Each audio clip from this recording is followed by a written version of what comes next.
वंदे मातरम। जय मातृभूमि, भारत माता की जय। साथियों, अमूमन मातृभूमि सेवा संस्था के लिए मैं जब भी कोई क्रांतिकारी का वीडियो बनाता हूं तो एक पृष्ठभूमि रखता हूं, उसके बाद आपको क्रांतिकारी का नाम बताता हूं। लेकिन आज बिना किसी भूमिका के मैं आपको यह बताना चाहता हूं कि यह वीडियो उस महान कवि, उस महान साहित्यकार एवं उस महान क्रांतिकारी पर है जिनका नाम होता है श्री कृष्ण सरल। ऐसा इसलिए है कि वह व्यक्ति जिनके हस्तलिखित फुल स्केप पृष्ठों की संख्या 1.25 लाख से अधिक हो, भारत के महान 15 क्रांतिकारियों पर जिन्होंने महाकाव्यों की रचना कर डाली हो, 125 से अधिक गद्य एवं पद्य में विभिन्न पुस्तकें हों, ऐसी महान विभूति के लिए चंद क्षणों में, चंद मिनटों में क्या कहा जा सकता है। फिर भी मातृभूमि सेवा संस्था के लिए मैं प्रयास करूंगा कि श्री कृष्ण सरल जी के जीवन से मैं आपको परिचित करा पाऊं। थोड़ी पृष्ठभूमि में रखना चाहता हूं इनके पूर्वजों की। उत्तरी मध्य प्रदेश के गणेशगंज जिले के ब्राह्मण जागीरदार, इन्हीं के निकट ईसागढ़ राज्य होता है। उस दौर में नाम था जिसे ओंदिला एवं युद्ध विजय के बाद बहादुरगढ़ के नाम से जाना जाता था। 1811 में अंग्रेज जनरल नील फिलोन्से ने बहादुरगढ़ पर आक्रमण कर दिया। इस आक्रमण के प्रति उत्तर में श्री कृष्ण सरल जी के पूर्वजों ने खिची राजपूत राजा दुर्जनशाल जी के नेतृत्व में अंग्रेजों के साथ युद्ध किया एवं युद्ध में वीरगति प्राप्त की। अब केवल घर की महिलाएं ही रह गई थी। दुष्ट फिलोन्से द्वारा जब उन महिलाओं से सैनिकों के लिए रसद एवं घोड़ों के लिए चारे की मांग की गई तो उन महान वीरांगनाओं ने, श्री कृष्ण सरल के पूर्वजों के परिवार की उन महिलाओं ने सिरे से उस दुष्ट को किसी भी चीज को देने से मना कर दिया, किसी भी तरह की सहायता देने से मना कर दिया। कुपित आग बबूला दुष्ट जनरल फिलोन्से, उन्होंने परिवार की महिलाओं को कटवा डाला। इन्हीं महिलाओं में एक गर्भवती महिला थी जो अपनी सूझबूझ से बच निकली। यदि वो महिला बचकर नहीं निकलती तो शायद वह वंशावली तैयार नहीं हो पाती जिसमें आने वाले दिनों में एक महान क्रांतिकारी, एक महान साहित्यकार श्री कृष्ण सरल जी का जन्म होने वाला था। तो श्री कृष्ण सरल जी का जन्म मध्य प्रदेश के गुना जिले के अशोकनगर में 1 जनवरी सन 1919 को हुआ। पिता का नाम श्री भगवती प्रसाद एवं माता का नाम यमुना देवी। बचपन से ही मानो एक क्रांतिकारी नन्हे श्री कृष्ण सरल जी के हृदय में पनप रहा था। भारत माता को गुलामी की अवस्था में देखकर खून खोलता था।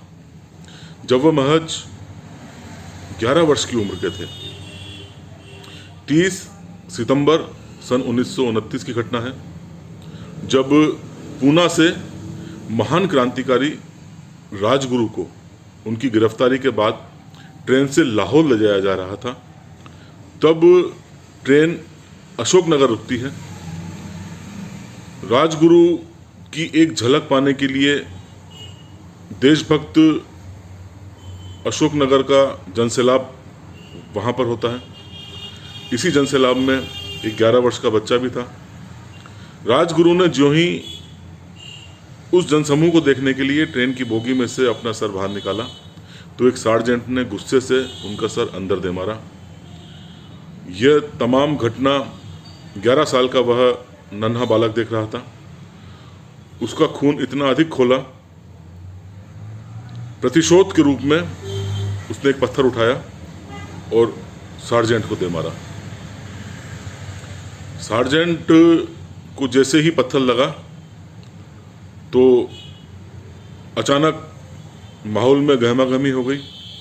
उस बालक को पकड़ लिया गया एवं नाल वाले बूट के साथ उस पर लातें एवं घुसे बरसाए गए एवं थोड़ी ही देर अगर और हो जाती तो शायद बालक के प्राण निकलना निश्चित थे, लेकिन ट्रेन का समय हो रहा था, इसलिए वे लोग बालक को उसी हालत में वहीं छोड़कर भाग गए। यही बालक थे श्री कृष्ण सरल जी।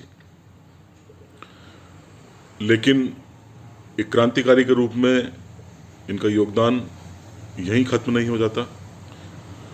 1942 के भारत छोड़ो आंदोलन में फतेहगढ़ के मध्य प्रदेश स्थित कारागार में इन्होंने अपना समय बिताया। साथ में इनके मित्र थे विजय सिंह राठौर। इस प्रकार श्री कृष्ण सरल जी ने भारत छोड़ो आंदोलन में भी सक्रिय रूप से भाग लिया। देश ऐसे ही वीरों की बहुमूल्य योगदान की वजह से 1947 में आज़ाद हुआ। अब जबकि श्री कृष्ण सरल जी प्रामाणिक रूप से भारतीय आज़ादी की लड़ाई लड़ने के लिए कारागार में गए थे, पुख्ता प्रमाण थे इनके पास स्वतंत्रता सेनानी होने के, उसके बावजूद जीवन पर्यंत इन्होंने स्वतंत्रता सेनानी के रूप में सरकार से किसी भी प्रकार का लाभ प्राप्त नहीं किया,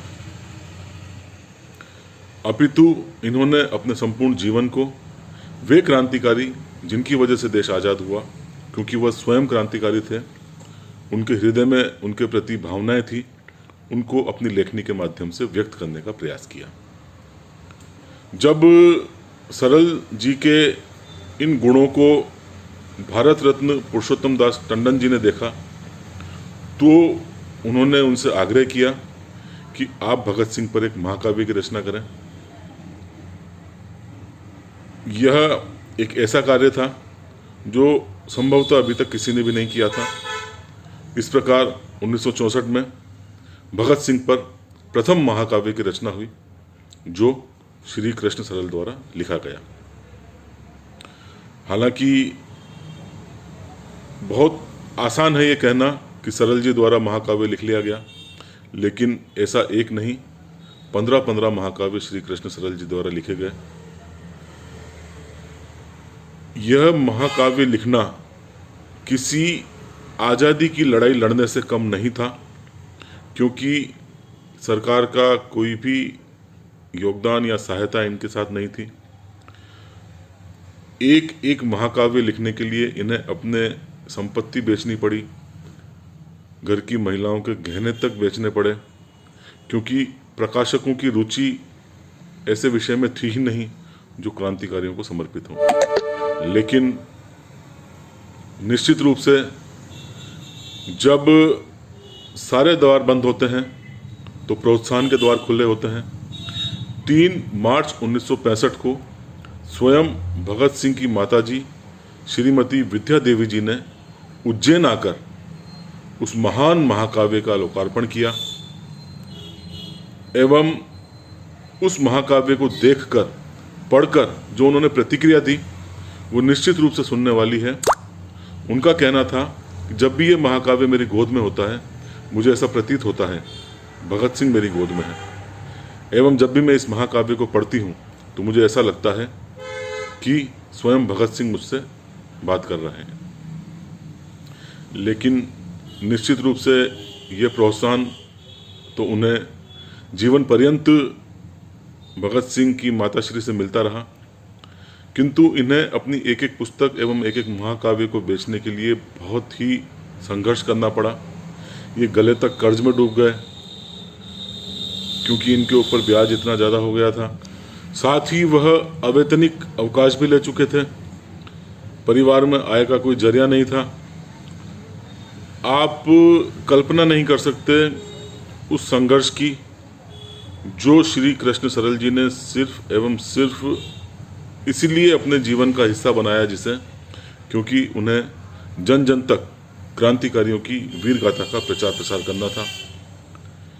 भीषण गर्मी में हाथ टेले पर अपनी महत्वपूर्ण पुस्तकें रखकर इन्हें बेचना पड़ा है। यही कारण था श्री कृष्ण सरल जी अक्सर कहा करते थे, लोग पुस्तकें बेचकर जायदाद बनाते हैं, मैंने जायदाद बेचकर पुस्तकें बनाई हैं। जायदाद बिकती भी क्यों ना, वो जुनून, वो फितूर जो इनके मन मस्तिष्क में था क्रांतिकारियों के लिए। 1970 के दशक में इन्होंने दक्षिण पूर्व एशिया के 12 देशों की यात्राएं की, क्योंकि इन्हें क्रांतिकारियों, खासकर नेताजी सुभाष चंद्र बोस पर कार्य करना था, बारीकी से विश्लेषण करना था, उसके उपरांत उन्हें एक एक शब्द लिखना था। 20 लाख किलोमीटर से भी ज़्यादा यात्राएं श्री कृष्ण सरल जी ने अपने जीवन में की। जैसा कि मैंने प्रारंभ में ही कहा, उनके हस्तलिखित फुल स्केप पृष्ठों की संख्या 1.25 लाख से अधिक है। 15 महाकाव्य, 125 गद्य एवं पद्य पुस्तकें, 5000 से अधिक काव्य सूक्तियाँ। सबसे वृहद महाकाव्य इनका है क्रांति गंगा, जिसमें 1052 पृष्ठ हैं जो कि सचित्र हैं। इन्होंने कई उपन्यास लिखे, कथा साहित्य, नाटक, जीवनियाँ, बाल साहित्य, हास्य व्यंग, क्या नहीं लिखा श्री कृष्ण सरल ने अपने एक जीवन में। यही कारण है कि श्री कृष्ण सरल जी ने जो साहित्य के क्षेत्र में कार्य किए, जो इन्होंने देश की आज़ादी के लिए कार्य किए, 15 शोधार्थियों ने इनके कार्यों पर पीएचडी की। यही कारण है कि महागौरव, राष्ट्र रत्न, अभिनव भूषण, साहित्य रत्न, राजभाषा आचार्य इत्यादि इत्यादि कई पुरस्कारों से इन्हें अलंकृत किया गया।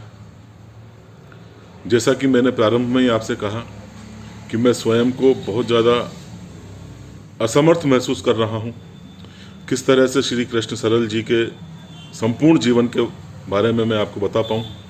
अतः अंत में सिर्फ इतना ही कहना चाहूँगा कि अपना संपूर्ण जीवन क्रांतिकारियों को समर्पित करने वाले श्री कृष्ण सरल जी जीवन पर्यंत उन्हीं पर सक्रिय रहे। उनका लेखन कार्य हो या उनका संघर्ष हो, अंततः 2 सितंबर सन 2000 को उन्होंने अंतिम श्वास ली एवं सदा सदा के लिए भारतीय जनमानस में देशभक्तों के मन मस्तिष्क में स्वयं को अंकित कर चले गए। मातृभूमि सेवा संस्था ऐसी महान विभूति, ऐसे महान साहित्यकार एवं क्रांतिकारी को कोटि कोटि नमन करती है। वंदे मातरम। जय भारत, जय हिंद।